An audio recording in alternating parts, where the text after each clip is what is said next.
Santo Tomás de Aquino sobre la potencia. Cuestión primera, artículo primero. Si en Dios se da potencia. Respuesta. Para la solución de esta cuestión es de saber que potencia se dice por relación al acto. Ahora bien, hay dos clases de acto. El primero, que es la forma, y el segundo, que es la operación, como aparece por la manera común de entenderlo los hombres. El nombre del acto se dio primero a la operación. Eso es, en efecto, lo que casi todos entienden por acto. De ahí después se trasladó el nombre para designar a la forma, en cuanto que la forma es principio y fin de la operación. Consiguientemente, y de manera paralela, hay dos clases de potencia, una activa, a la cual corresponde el acto que es la operación, y a esta parece haber sido dado primero el nombre de potencia. Otra pasiva, a la cual corresponde el acto primero que es la forma, a la cual parece asimismo que se extendió en segundo lugar el nombre de potencia. Y así como nada recibe sino por razón de la potencia pasiva, así nada obra sino por razón del acto primero que es la forma. Ya se ha dicho en efecto que a él se derivó de la acción en primer lugar el nombre del acto. Ahora bien, compete a Dios el ser acto puro y primero. Luego le compete de máximo grado el obrar y el difundir su semejanza en los demás seres. Y por lo mismo le compete en sumo grado la potencia activa, ya que ésta se llama así por ser principio de la acción. Mas es de saber que nuestro entendimiento se esfuerza por expresar a Dios como algo perfectísimo, y como no puede llegar a él más que por la semejanza de los efectos, y en las criaturas no encuentra algo sumamente perfecto que carezca del todo de imperfección, por eso se esfuerza por designarlo por las diversas perfecciones que ve en las criaturas, aunque en cada una de ellas falte algo, de suerte, sin embargo, que cuanto de imperfección se mezcle en cualquiera de esas perfecciones, se niegue todo ello de Dios. Por ejemplo, ser ese significa algo completo y simple, pero no subsistente. Sustancia, en cambio, algo subsistente, pero sujeto de otra cosa. Ponemos entonces en Dios la sustancia y el ser, pero a la sustancia por la subsistencia, no por su carácter de sujeto, y al ser por su simplicidad y carácter de completo, no por su presencia en otro. Y asimismo atribuimos a Dios la operación por su carácter de último complemento, y no por aquello a lo que la operación pasa. Y por lo que hace a la potencia, se la atribuimos por su elemento permanente y lo que es principio suyo, no por el carácter de ser algo que se perfecciona por la operación.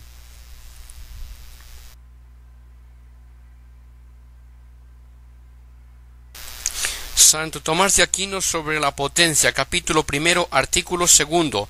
Si la potencia de Dios es infinita. Respuesta. Infinito tiene dos sentidos. Uno privativo, en este sentido se llama infinito lo que puede tener fin y no lo tiene. Esta clase de infinito no se da más que en el orden cuantitativo. Otro negativo, lo que no tiene fin. El infinito tomado en el primer sentido no puede aplicarse a Dios, tanto porque Dios no tiene cuantidad, cuanto porque toda privación denota imperfección, que en Dios no puede tener lugar. En cambio, lo infinito negativamente le compete a Dios, en todo en lo que hay en él. En efecto, ni él mismo es limitado por algo, ni tampoco su esencia, su potencia y su bondad. Luego todo lo que hay en él es infinito. Pero por lo que hace a su potencia en particular, es de advertir que como la potencia sigue al acto, la intensidad de la potencia sigue a la intensidad del acto, ya que cada ser tiene de potencia activa el grado en que se halla en acto. Ahora bien, Dios es acto infinito. Esto se prueba por lo siguiente. El acto no tiene más que dos maneras de ser limitado. Una por parte de la gente, así el grado y término de la belleza de un edificio los recibe de la voluntad del constructor. Otra por parte del que recibe. Así el calor tiene sus grados de intensidad definidos conforme a la disposición de la leña. Pues bien, el acto divino no es limitado por alguna gente, ya que no procede de otro, sino que existe por sí mismo, ni tampoco es limitado por otro ser que lo reciba, ya que no admitiendo en sí nada de potencia pasiva es acto puro, no recibido en ser alguno. Luego queda claro que Dios es infinito. Esto se puede explicar así. El ser ese del hombre está circunscrito de la especie humana, a la especie humana, ya que está recibido en la naturaleza de la especie humana, y lo mismo hay que decir del ser del caballo o de cualquier criatura.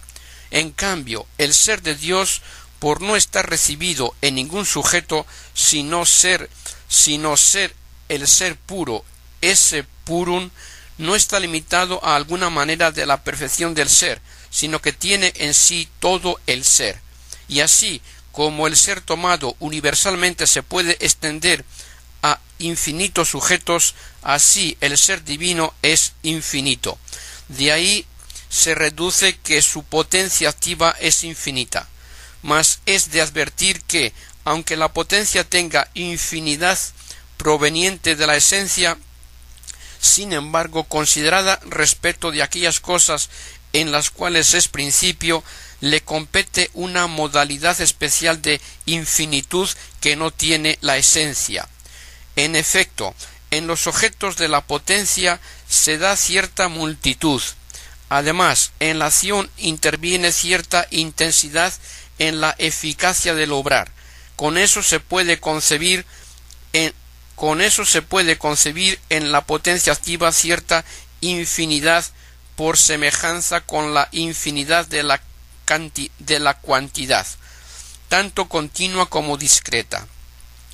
Con la de la discreta, en cuanto que la extensión de la potencia se mide por el número mayor o menor de objetos, esa se llama cuantidad extensiva. Con la de la continua, en cuanto que la intensidad de la potencia se mide según que actúe remisa o intensamente, esa se llama cuantidad intensiva de la potencia. La primera la tiene la potencia por relación a los objetos, la segunda por relación a la acción. De ambas, en efecto, es principio la potencia activa. Pues bien, de esas dos maneras es infinita la potencia divina. Nunca produce tantos efectos que no pueda producir más, ni nunca obra con tanta intensidad que no pueda obrar más intensamente. Solo que la intensidad de la operación divina no hay que considerarla en cuanto que la operación está en el agente, ya que así tomada siempre es infinita por identificarse con la esencia divina, sino en cuanto que tiene como término el efecto, pues así en unas cosas interviene Dios más eficazmente, en otras menos.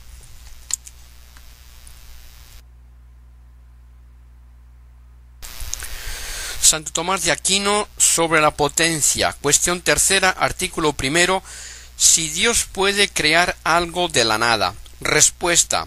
Hay que sostener con toda firmeza que Dios puede hacer y hace algo de la nada.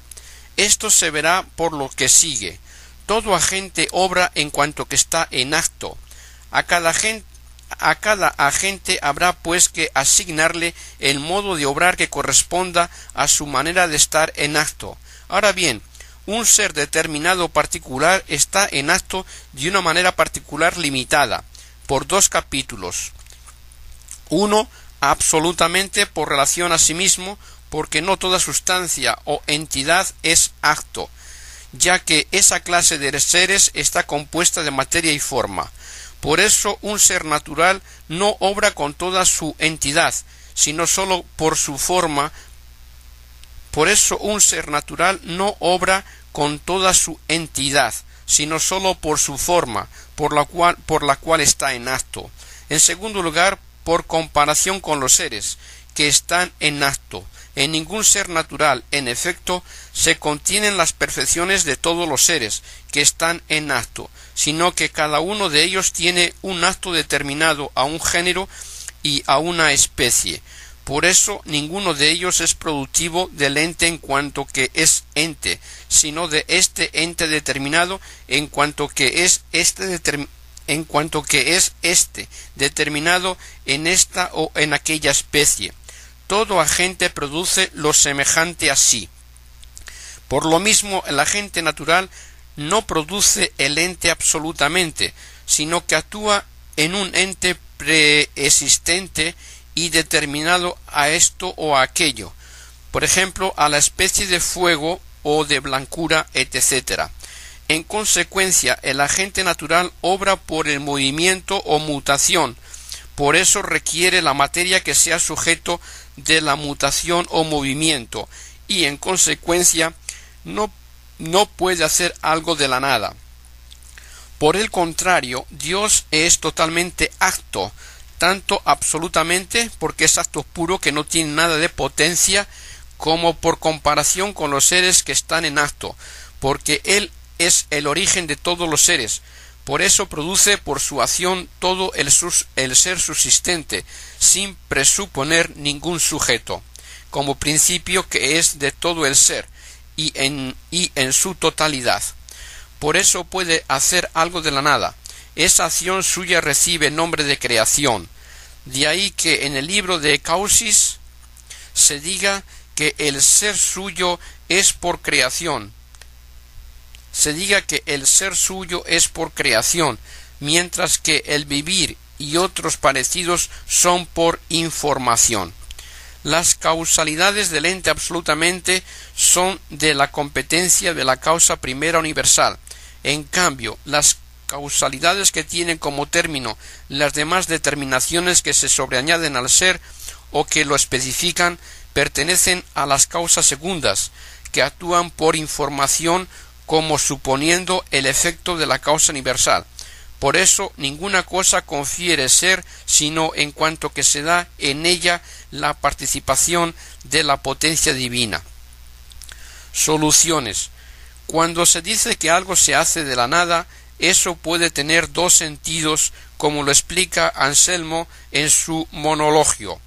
Otro sentido es que el verbo quede afirmado y la negación afecte sólo a la preposición, y se diga que algo se hace de la nada porque se hace sí, pero no preexiste algo de lo cual se ha hecho.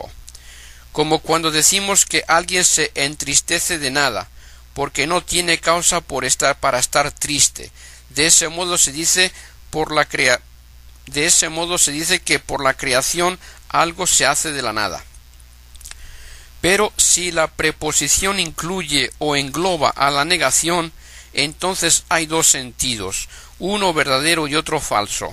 Falso si se da a entender una relación causal, pues el no ser no puede ser de ningún modo causa del ser.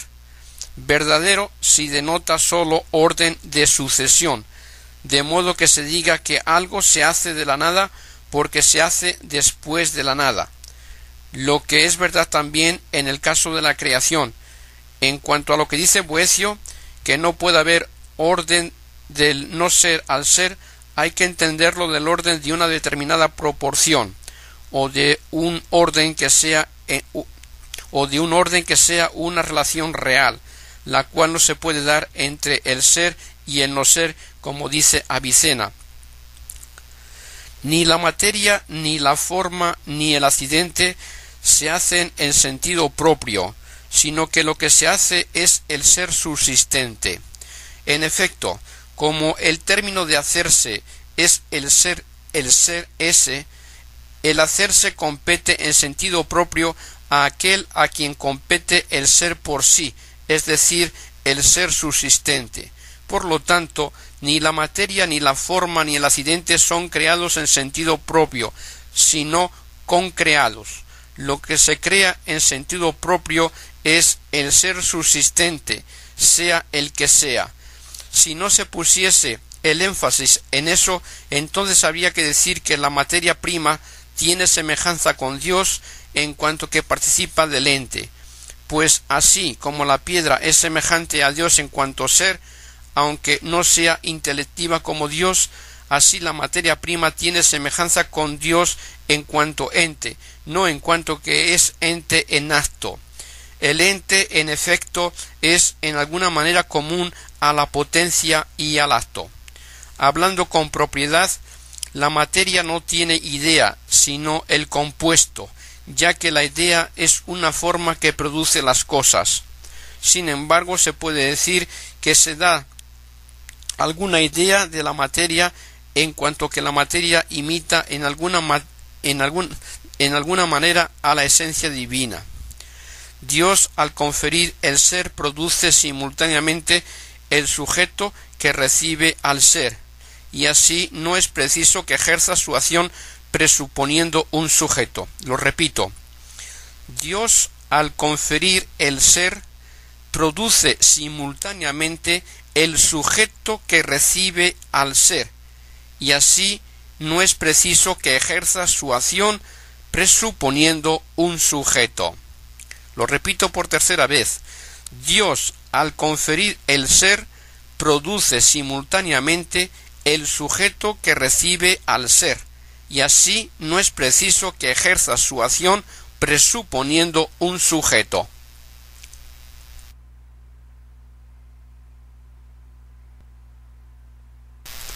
Santo Tomás de Aquino sobre la potencia, capítulo 3, artículo 2. Si la creación es mutación. Respuesta. En toda mutación, en todo cambio, se requiere que haya algo común a ambos términos de la mutación o del cambio. Si los términos opuestos de la mutación no conviniesen en nada, no se podría llamar al cambio el paso de una cosa a otra, ya que en el nombre de la mutación y tránsito se da a entender que una misma cosa se halla ahora de distinta manera que antes.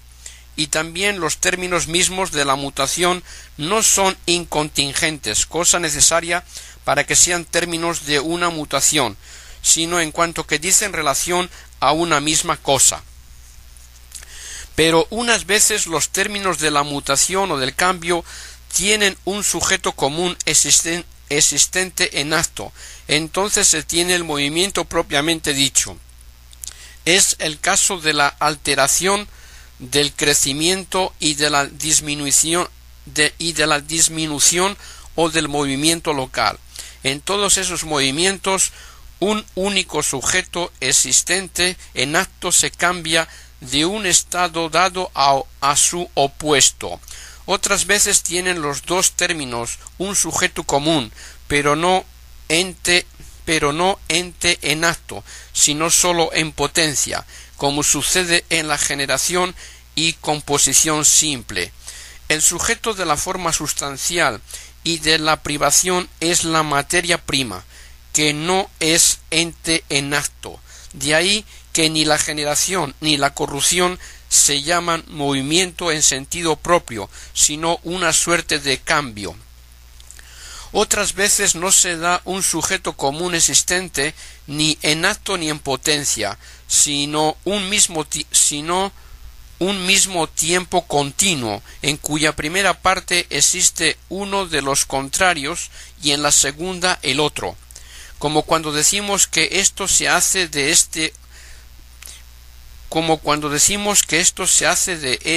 esto otro, es decir, después de esto otro, como por ejemplo de la mañana el mediodía. Pero eso no se llama en sentido propio cambio, sino sólo por semejanza, en cuanto que imaginamos el tiempo a modo de sujeto de los sucesos que transcurren en él. Pues bien, en la creación no se da algo común de ninguna de las maneras dichas, no hay en ella un sujeto común existente en acto ni en potencia. Tampoco se da el mismo tiempo en el caso de la creación del universo, ya que antes del mundo no existía el tiempo. Lo que sí se da es un cierto sujeto común, sólo en la imaginación, en cuanto que imaginamos transcurrir un tiempo común cuando el mundo no existía y después que el mundo fue puesto en la existencia. Así como fuera del universo no hay ninguna extensión real, pero podemos imaginarlo así. Antes del comienzo del mundo no existió ningún tiempo real, pero podemos imaginarlo. Por ese capítulo, la creación, en la realidad y hablando con rigor, no tiene carácter de cambio, sino sólo en virtud de una imagen que nos forjamos. No lo es con propiedad, sino sólo por vía de semejanza.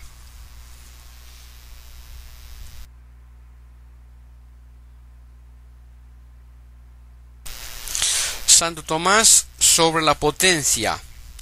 Capítulo tercero, artículo 5. Si puede haber algo que no haya sido creado por Dios. Respuesta. Los filósofos posteriores como Platón, Aristóteles y sus seguidores llegaron a la consideración del ser ese universal mismo, y por eso ellos sólo pusieron una causa universal de las cosas, de la cual todas recibiesen la existencia, como se ve por lo que dice Agustín en la Ciudad de Dios. Eso es también lo que sostiene la fe católica. Se puede demostrar por 3 razones. Primera, si se da algo común en muchos, tiene que ser causado en ellos por una sola causa. Es imposible, en efecto, que eso común se halle en cada uno por virtud de sí mismo, ya que cada uno se distingue del otro en cuanto que es él, y la diversidad de causas produce efectos diversos.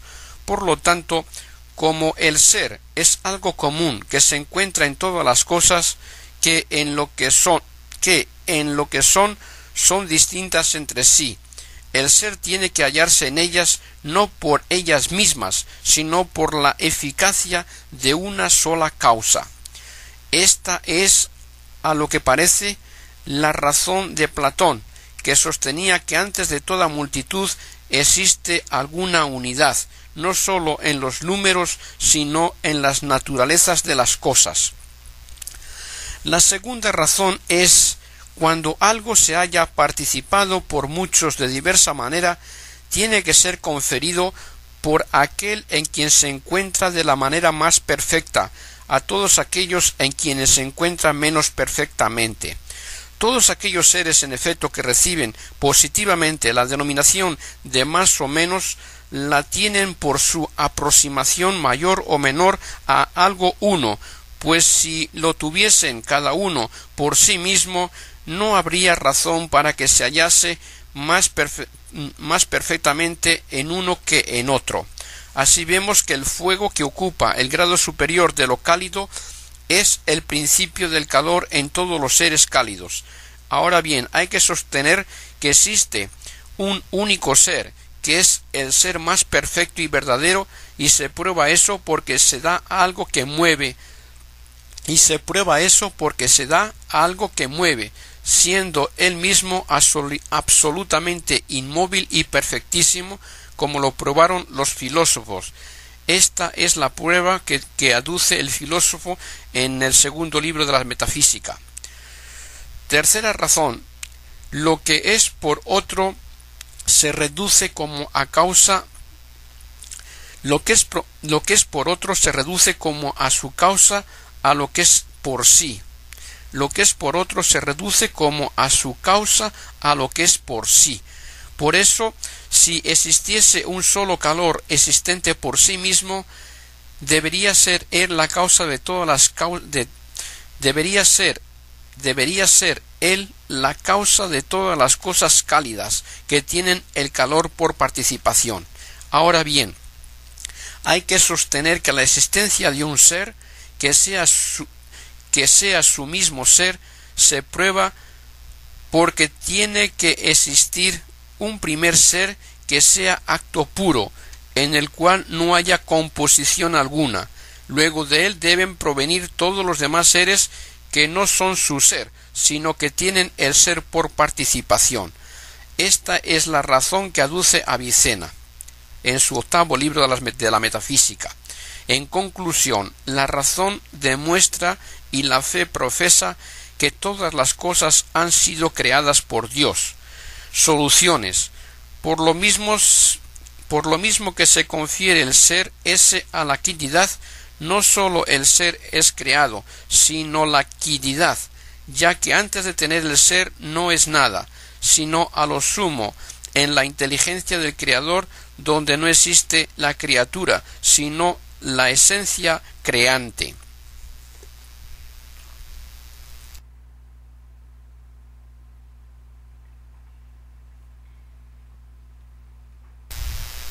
Santo Tomás de Aquino sobre la potencia, cuestión 7ª, artículo 2. Si en Dios se identifican la sustancia o esencia con el ser. Soluciones. Como se dice en el libro de Causis, el ser ese de Dios se distingue y se individualiza respecto de cualquier otro ser por el hecho mismo de que es el ser subsistente por sí, esse per se subsistens, sin sobrevenir o ser añadido a alguna naturaleza que sea distinta del ser mismo. En cambio, todo ser que no sea subsistente tiene que individualizarse por la naturaleza y la sustancia que subsiste en dicho ser. Tratándose de ellos, es verdad que el ser de éste es distinto del ser de aquel, por el hecho del ser de otra naturaleza. Así, por ejemplo, si existiese un solo calor existente por sí sin materia o sujeto, por ese mismo se distinguiría de todo otro ser, así como los calores que existen en sujeto no se distinguen más que por sus sujetos. El ente ens en general es aquello a lo cual no se hace adición, pero a cuya esencia no pertenece el que no se la pueda hacer. En cambio, el ser divino es el ser ese al cual no se hace adición y a cuya esencia pertenece el que no se la pueda hacer.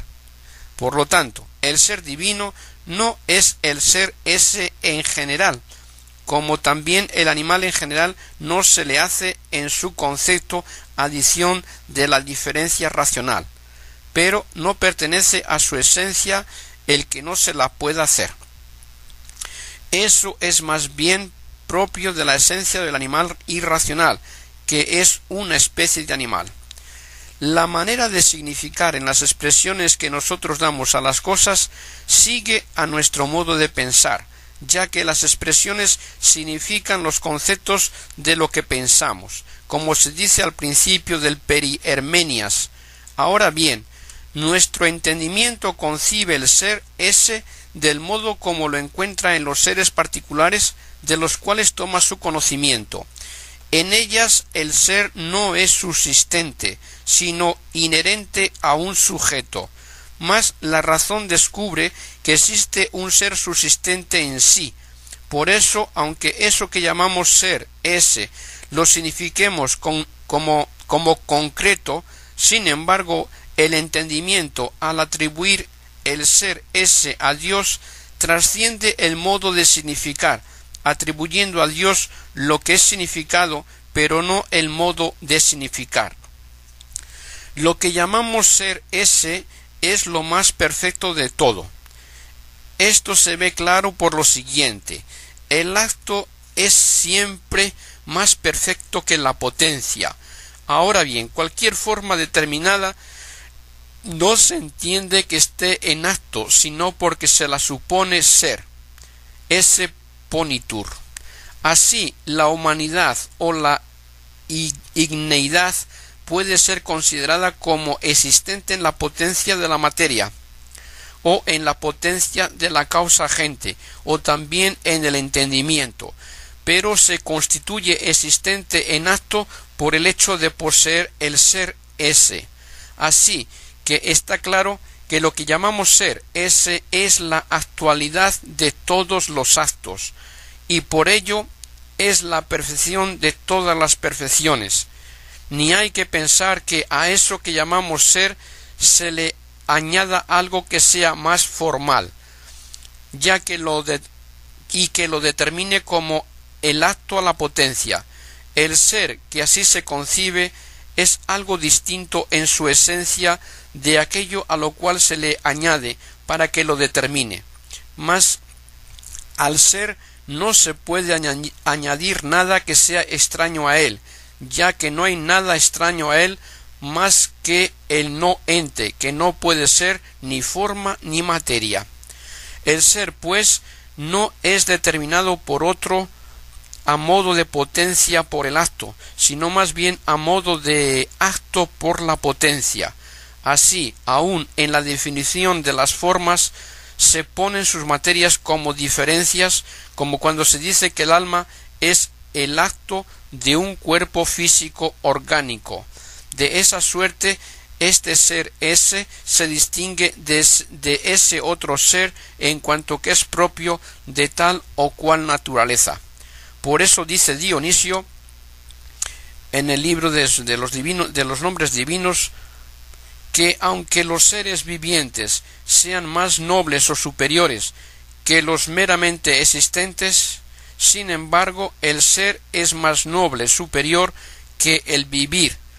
Los vivientes no sólo tienen vida, sino a la vez con ella el ser ese.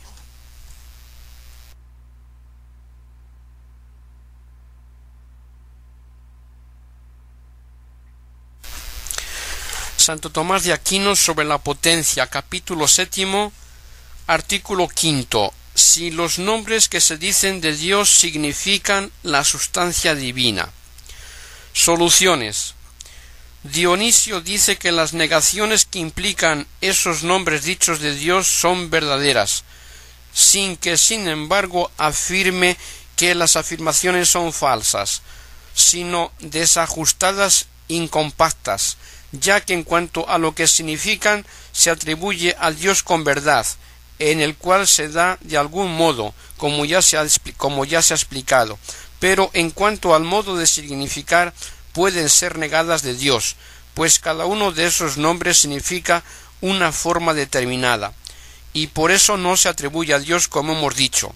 En consecuencia pueden ser negados absolutamente de Dios, porque no le convienen del modo que es significado, pues éste es conforme al modo como son pensados por nuestro entendimiento, según hemos dicho, y a Dios le convienen de modo más elevado. Por eso a la afirmación se llama incompacta, como igual a no ser ajustada del todo bien, por la diversidad del modo de hallarse en él. Por eso, conforme a lo que enseña Dionisio, esos nombres se dicen de Dios de tres maneras.